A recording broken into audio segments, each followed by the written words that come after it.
on tortilla de harina and salsa verde.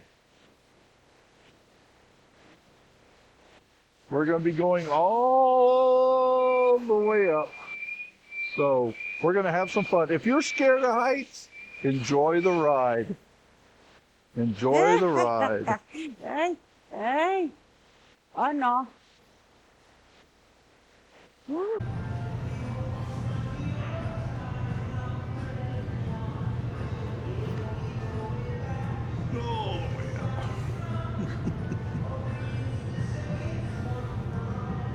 We're waiting for the elevator.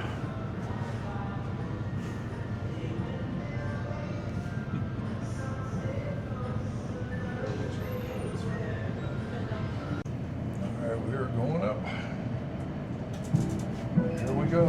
Welcome to the Tower of the Americas. After our quick elevator ride to the top, you'll be taking in the best views of beautiful San Antonio. Built in 1968 as the centerpiece for the World's Fair, Tower of the Americas stands 750 feet above the sprawling Alamo City below. If you were to take the stairs up, it would be a nearly 1,000-step journey to the top.